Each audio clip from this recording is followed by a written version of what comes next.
મિત્રો, આજના વિડીયોમાં આપણે જનરલ સાયન્સના ટોપ એમસીક્યુ જોઈશું, જેનો આ પાર્ટ 1 છે. આના પછી આગળ પાર્ટ આવતા જશે, તે રીતે આપણે જોતા જશું. આવનાર બધી પરીક્ષાઓ માટે મોસ્ટ આઈએમપી એમસીક્યુ એ પણ આપણે ફોટા સાથે જોઈશું, જેથી સરળતાથી તમને યાદ રહી જાય. છેલ્લે તમારી ટેસ્ટ પણ લેવામાં આવે છે, તો વિડીયો વ્યવસ્થિત જુઓ અને ટેસ્ટ આપી તમે તમારું નોલેજ પણ ચેક કરી શકો છો. એ સિવાય ફ્રીમાં આની પીડીએફ પણ તમને પ્રોવાઈડ કરવામાં આવશે. તો જોઈએ ખૂબ જ અગત્યનો આ વિડીયો. આંસુઓમાં કયો પદાર્થ હોય છે? જે આપણા આંસુ હોય છે તેમાં કયો પદાર્થ હોય છે? તો તેમાં સામાન્ય નમક હોય છે. ઓપ્શન એ સાચો જવાબ છે, સામાન્ય નમક. લોખંડ પર કાટ લાગવાનું કારણ શું છે? તો 4 ઓપ્શન આપેલા છે, તેમાંથી ઉપરોક્ત બધાના કારણે લોખંડ પર કાટ લાગે છે, એટલે કે ફેરિક ઓક્સાઇડ, હાઇડ્રેટેડ ફેરસ અને ફેરિક ઓક્સાઇડ, ક્ષારકીય ફેરસ અને ફેરિક કાર્બોનેટ, આ બધા દ્વારા છે તે લોખંડ પર કાટ લાગે છે. ઇન્સ્યુલિનની શોધ કોણે કરી હતી? તો ઇન્સ્યુલિનની શોધ છે તે ફ્રેડરિક બેન્ટિંગે કરી હતી. ઓપ્શન એ સાચો જવાબ છે. તમે અહીં જોઈ શકો, આ છે ફ્રેડરિક બેન્ટિંગ. રિક્ટર સ્કેલનો ઉપયોગ શેને માપવા માટે થાય છે? રિક્ટર સ્કેલનો ઉપયોગ છે તે ભૂકંપની તીવ્રતા માપવા માટે થાય છે. Option A. તમે અહીં જોઈ શકો, આ છે રિક્ટર સ્કેલ અને ભૂકંપની કેટલી તીવ્રતા છે તે અહીં બતાવી રહ્યું છે. નીચેનામાંથી ડાયનામાઇટના શોધક કોણ છે? ડાયનામાઇટની શોધ છે તે આલ્ફ્રેડ નોબેલ દ્વારા કરવામાં આવી છે, જેના નામ પરથી નોબેલ પુરસ્કાર પણ આપવામાં આવે છે. પ્લાસ્ટર ઓફ પેરિસ શેમાંથી મેળવવામાં આવે છે? જ્યારે હાડકું ભાંગી ગયું હોય ત્યારે આ રીતે પ્લાસ્ટર ઓફ પેરિસનો પાટો લગાવવામાં આવે છે. તો આમાં શું હોય છે? તો આમાં જીપ્સમ એટલે કે ચિરોડી હોય છે. ઓપ્શન બી.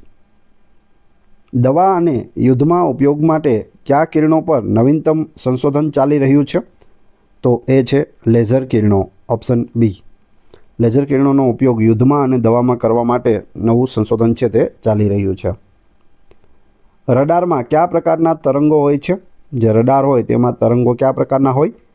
ઇલેક્ટ્રોમેગ્નેટિક તરંગો હોય છે. Option B. તમે અહીં ફોટોમાં પણ જોઈ શકો. ઉનાળામાં સફેદ કપડાં કેમ પહેરાવવામાં આવે છે અથવા તો પહેરવામાં આવે છે? ઉનાળામાં સફેદ કપડાં ગરમીના ખરાબ શોષક છે એટલા માટે પહેરવામાં આવે છે. કાળા કપડાં પહેરેલા હોય તો તેમાં સૂર્યપ્રકાશની ગરમી છે તે વધારે શોષિત થાય અને આપણને પણ વધારે ગરમી લાગે અને પરસેવો આવે. જ્યારે સફેદ કપડાં હોય તો તેમાં પ્રકાશ જે ગરમી છે તે વધારે પ્રવેશી શકતી નથી અને શીતળતાનો અનુભવ થાય છે. નીચેનામાંથી કયું વિધાન ખોટું છે? તો અહીં વિધાનો આપેલા છે, તેમાંથી ખોટું કયું છે? તો જવાબ આવશે પારો પાણી પર તરે છે, એ ખોટું છે. જ્યારે લોખંડ પાણીમાં ડૂબી જાય એ સાચું છે. જો અહીં લોખંડ નાખેલું છે, ડૂબી જાય છે. લાકડું પાણી પર તરે છે, આપણે બધાને ખ્યાલ છે. લોખંડ પારામાં તરે છે, એ પણ સાચું છે. આ પારો ભરેલું છે અને તેમાં લોખંડનો બોલ નાખો તો તે તરે છે, એટલે લોખંડ છે તે પારામાં તરે છે એ સાચું છે. પરંતુ પારો પાણી પર તરે છે એ ખોટું છે. પારાને જો પાણીમાં નાખવામાં આવે તો તે ડૂબી જશે, તરશે નહીં. એટલે ઓપ્શન સી અહીં સાચો જવાબ છે. પારો પાણી પર તરતો નથી, ડૂબી જાય છે. નારંગીમાં કયું વિટામિન ભરપૂર માત્રામાં હોય છે? નારંગી ખાટી હોય છે અને ખાટા ફળોમાં કયું વિટામિન હોય છે? Vitamin C. તમે અહીં જોઈ શકો, વિટામિન સી. આમળા, લીંબુ, નારંગી જેટલા પણ ખાટા ફળો છે તે બધામાં શું હોય? વિટામિન સી હોય છે. શેના કારણે ચામાચીડિયા અંધારામાં પણ ઉડી શકે છે? આ ચામાચીડિયું છે, તમે જોઈ શકો, અંધારામાં પણ તે જોઈ શકે છે અને ઉડી શકે છે. શેના કારણે? તો જવાબ આવશે અલ્ટ્રાસોનિક તરંગના કારણે. તેઓ અલ્ટ્રાસોનિક તરંગો ઉત્પન્ન કરે છે જે આપણે સાંભળી શકતા નથી અને તેના દ્વારા તે છે તે અંધારામાં પણ ઉડી શકે છે. એલ્યુમિનિયમ કયા ખનિજમાંથી બનાવવામાં આવે છે? આપ સૌએ એલ્યુમિનિયમ જોયેલું છે. કયા ખનિજમાંથી બને છે? તો તે બોક્સાઇટમાંથી બનાવવામાં આવે છે. ઓપ્શન સી સાચો જવાબ છે. બ્લેક હોલ એ શું છે? તમે અહીં જોઈ શકો, આકાશમાં આ બ્લેક હોલ દેખાઈ રહ્યો છે. તો એ શું છે? તો મજબૂત ગુરુત્વાકર્ષણ ક્ષેત્રવાળો અવકાશી પદાર્થ છે બ્લેક હોલ. તે પ્રકાશને પણ બહાર રહેવા દેતો નથી, પ્રકાશને પણ પોતાની અંદર ખેંચી લે છે. આ રીતે તે બધી જ વસ્તુને ખેંચતો જાય છે, તે છે બ્લેક હોલ. પાણીમાં કાયમી કઠોરતાનું કારણ શું છે? કાયમી કઠોરતાનું કારણ કેલ્શિયમ ક્લોરાઇડ છે. Option B. કેલરી માપવાનું એકમ શું છે? આ બધામાં તેમાં કેટલી કેલરી છે તે માપવાનું એકમ છે ઉષ્મા. ઓપ્શન એ સાચો જવાબ છે. કેલરીનો ઉષ્માનો એકમ છે કેલરી. સૂર્યોદય અને સૂર્યાસ્ત સમયે સૂર્ય લાલ કેમ દેખાય છે? તમે અહીં જોઈ શકો, સૂર્યોદય હોય કે સૂર્યાસ્ત હોય, સૂર્ય છે તે એકદમ લાલ દેખાય છે અને આ સમયે તેની સામે પણ જોઈ શકાય છે. તો જવાબ આવશે પ્રકિરણના કારણે તે લાલ દેખાય છે. ઘરો સાથે પાવર પ્લાન્ટ કેવી રીતે જોડાયેલા છે? સમાંતર ક્રમમાં જોડાયેલા છે. લોખંડને કાટ લાગવો એ કયા પ્રકારની ક્રિયા છે? તો તે એક રાસાયણિક પ્રક્રિયા અથવા તો ક્રિયા છે. આ લોખંડમાં જે કાટ લાગે છે તે રાસાયણિક પ્રક્રિયા છે, યાદ રાખજો. ઇલેક્ટ્રિક બલ્બનો ફિલામેન્ટ શેનાથી બનેલો હોય છે? તો તે ટંગસ્ટનથી બનેલો હોય છે. ટંગસ્ટન છે તે વધુમાં વધુ ગરમી છે તે સહન કરી શકે છે અને તેના કારણે જે બલ્બનો ફિલામેન્ટ છે તે ટંગસ્ટન દ્વારા બનાવવામાં આવે છે. કેટલીમાં પાણી ગરમ થવું એ શેનું ઉદાહરણ છે? તો તે સંવહનનું ઉદાહરણ છે, એટલે કે કન્વેક્શનનું ઉદાહરણ છે. ઓપ્શન બી. એસઆઈમાં બળનો એકમ શું છે? એસઆઈમાં બળનો એકમ છે તે ન્યૂટન છે. Option B. હવા એ શું છે? જે વાયુ છે, હવા છે તે શું છે? તો તે મિશ્રણ છે અલગ અલગ વાયુઓનું, ધાતુઓનું, અલગ અલગ વાયુ અને ગેસનું છે તે શું છે? મિશ્રણ છે. વનસ્પતિ તેલનું ઘીમાં રૂપાંતરિત શેના દ્વારા થાય છે? હાઇડ્રોજનેશન દ્વારા થાય છે અથવા તો હાઇડ્રોજનીકરણ દ્વારા થાય છે. નીચેનામાંથી કયું મિશ્ર ધાતુ છે? જે ઓપ્શન આપેલા છે તેમાંથી મિશ્ર ધાતુ કઈ છે? તો જવાબ આવશે સ્ટીલ. સ્ટીલ છે તે મિશ્ર ધાતુ છે.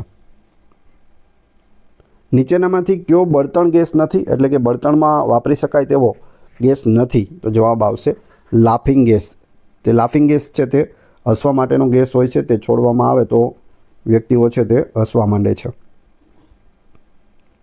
નીચેનામાંથી કયું તત્વ ઓક્સિજનમાં બળીને મજબૂત આલ્કલાઇન ઓક્સાઇડ બનાવે છે? મજબૂત આલ્કલાઇન ઓક્સાઇડ, તો જવાબ આવશે સોડિયમ બનાવે છે. ફેધમ એ શું છે? તો ફેધમ છે તે એક માપ છે, એટલે કે મેઝરમેન્ટ છે. ફેધમ એ 6 ફૂટ જેટલી લંબાઈનો એકમ છે, જેનો ઉપયોગ પાણીની ઊંડાઈ માપવા માટે થાય છે. એક ફેધમ બરાબર કેટલા ફૂટ થશે? તો 6 ફૂટ થાય છે. પાણીની ઊંડાઈ માપવા માટેનો આ એકમ છે ફેધમ. આકાશ વાદળી રંગનું દેખાવાનું મુખ્ય કારણ શું છે? આપણે આકાશ તરફ જોઈએ તો તે વાદળી રંગનું દેખાતું હોય છે. તેનું કારણ શું છે? વાતાવરણમાં હાજર ધૂળના કણો દ્વારા સૌર કિરણોનું વિખેરવું તેનું કારણ છે. જો વધુ ઝડપે આવતું વાહન હોર્ન વગાડે તો તેની પિચ શું છે?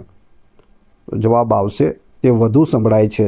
એમને ગાડી ઊભી હોય ને હોર્ન વગાડે એના કરતાં ગાડી સ્પીડમાં આવતી હોય અને જો હોર્ન વગાડવામાં આવે તો તે વધારે સંભળાય છે. કપાસ અને ઊનના રેસા વચ્ચે કેવી રીતે તફાવત કરી શકાય છે? તો જવાબ આવશે બાળીને. તેને બાળવાથી ખ્યાલ આવશે કયો કપાસનો રેસો છે અને કયો ઊનનો રેસો છે. બરફ પર દબાણ વધવાથી તેનું ગલનબિંદુ શું થશે? ઘટશે. બરફ પર જો દબાણ આવે તો ગલનબિંદુ છે તે ઘટી જાય છે. યાંત્રિક ઉર્જા કઈ રીતે વિદ્યુત ઉર્જામાં રૂપાંતરિત થાય છે?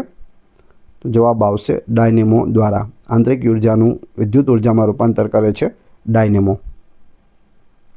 જો પૃથ્વી પરથી કોઈ ખડક ચંદ્ર પર લઈ જવામાં આવે તો શું થશે?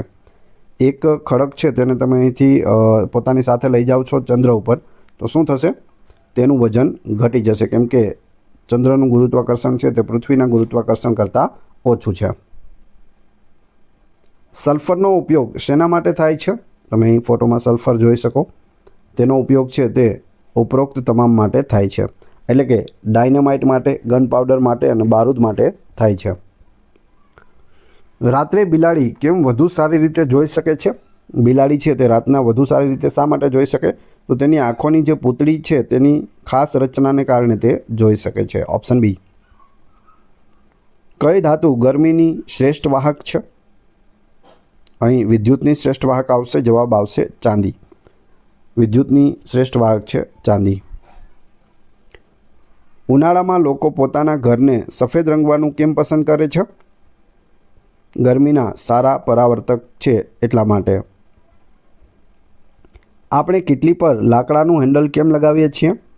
કીટલી હોય તો તેના ઉપર લાકડાનું હેન્ડલ છે તે લગાવવામાં આવેલું હોય છે. શા માટે? લાકડું ગરમીનું નબળું વાહક છે અને હેન્ડલ ગરમ થતું નથી એટલા માટે. સમાન તાપમાન અને દબાણ પર સમાન કદના વાયુઓમાં સમાન સંખ્યામાં પરમાણુઓ હોય છે. આ નિયમ નીચેનામાંથી કયો નિયમ છે? જવાબ આવશે એવોગાડ્રોનો પૂર્વધારણા નિયમ, ઓપ્શન ડી. બાયોગેસનું મુખ્ય ઘટક શું છે? અહીં ફોટોમાં તમે જોઈ શકો બાયોગેસ પ્લાન્ટ આખો આપેલો છે. તેનું મુખ્ય ઘટક છે તે મિથેન છે. જ્યારે આપણે વાતાવરણમાં ઉપર તરફ જઈએ છીએ ત્યારે શું થશે? જવાબ આવશે તાપમાન અને દબાણ બંને ઘટે છે. આપણને એવું લાગે કે આપણે વાતાવરણમાં ઉપર જઈએ એટલે સૂર્યની નજીક જઈએ તો ગરમી વધવી જોઈએ, પરંતુ એવું નથી. તાપમાન છે તે પણ ઘટે છે અને દબાણ બંને છે તે ઘટે છે. આંખના લેન્સની ફોકસ લંબાઈ કયા બળ દ્વારા યોગ્ય રીતે જાળવવામાં આવે છે? જવાબ આવશે સિલેરી સ્નાયુઓ દ્વારા. તમે અહીં જોઈ શકો આંખનું ચિત્ર, અને સિલેરી સ્નાયુઓ છે તે ક્યાં આવેલા હોય છે? અહીં તમે આ જોઈ શકો સ્નાયુઓ આપેલા છે. સૂકો બરફ એ શું છે? સૂકો બરફ છે તે શું છે? તો ઘન કાર્બન ડાયોક્સાઇડ છે, ઓપ્શન બી. સામાન્ય મીઠાનું વૈજ્ઞાનિક નામ શું છે? સામાન્ય જે આપણે ઘરમાં મીઠું ઉપયોગમાં લઈએ છીએ તેનું વૈજ્ઞાનિક નામ સોડિયમ ક્લોરાઇડ છે, ઓપ્શન બી. NaCl તેનું સૂત્ર છે. કયા કારણોસર ફરતો દડો થોડો અંતર કાપ્યા પછી પોતાની મેળે અટકી જાય છે? દડો આપણે ફેંક્યો હોય તો ગોળ ગોળ તે આગળ જતો હોય, પછી અમુક અંતરે જાય અને તે ઓટોમેટિક અટકી જાય છે. તેનું કારણ શું? જવાબ આવશે ઘર્ષણ બળ. તે પૃથ્વી સાથે અથવા મેદાન સાથે ઘર્ષણ પામી રહ્યો છે, તેના લીધે તે અટકી જાય છે. માર્બલ શેનું સ્વરૂપ છે? માર્બલ શેમાંથી બને છે? તો જવાબ આવશે ચૂનાનો પથ્થર, એટલે કે લાઇમસ્ટોનમાંથી માર્બલ છે તે બનાવવામાં આવે છે. શહેરોમાં તળાવના પાણીને શુદ્ધ કરવા માટે કયા ગેસનો ઉપયોગ થાય છે? તો જવાબ આવશે ક્લોરીન ગેસનો ઉપયોગ કરવામાં આવે છે. લોખંડને કાટ લાગવાનું મુખ્ય પરિબળ શું છે? લોખંડને કાટ લાગવાનું મુખ્ય પરિબળ છે તે ઓક્સિજન છે. તમે અહીં જોઈ શકો આયરન એટલે કે લોખંડ છે, તેમાં ઓક્સિજન ભળે છે તો તેમાં કાટ લાગે છે, એટલે કે રસ્ટ આવી જાય છે. કુપોષણને કારણે કઈ ઉણપ સૌથી વધુ થાય છે? તો સૌથી વધુ છે તે પ્રોટીનની ઉણપ થાય છે, ઓપ્શન ડી. હવે તમારી ટેસ્ટ, જે આપણે વિડીયો જોયો તેમાંથી તમને અહીં પ્રશ્નો પૂછવામાં આવે છે, જેનો જવાબ તમારે ક્રમશઃ કમેન્ટ બોક્સમાં આપવાનો છે. વિડીયો પસંદ આવી રહ્યો હોય તો લાઇક, કોમેન્ટ, શેર અને સબસ્ક્રાઈબ કરવાનું ના ભૂલશો. આ ચેનલ ઉપર ઘણા બધા વિડીયો અવેલેબલ છે. તમે ચેનલના નામ ઉપર ક્લિક કરી વિડીયોમાં જઈ બધા જ વિડીયો જોઈ શકો છો. જોઈએ આપણે ટેસ્ટ, પછી આપણે PDF વિશે પણ વાત કરીશું. આંસુઓમાં કયો પદાર્થ હોય છે? 4 ઓપ્શન આપેલા છે. ઇન્સ્યુલિનની શોધ કોણે કરી? લોખંડને કાટ લાગવો એ કયા પ્રકારની ક્રિયા છે? ત્રણેના ક્રમશઃ કમેન્ટ બોક્સમાં જવાબ આપી દેજો. વાત કરીએ વિડીયોની ફ્રી PDFની, તો તે તમને વોટ્સઅપ ગ્રુપ અને ટેલિગ્રામમાં મળી જશે, જેની લિંક ડિસ્ક્રિપ્શનમાં પણ આપેલી છે. આશા રાખું છું આપને આ વિડીયો પસંદ આવ્યો હશે. મળીએ છીએ નવા વિડીયોમાં. ધન્યવાદ.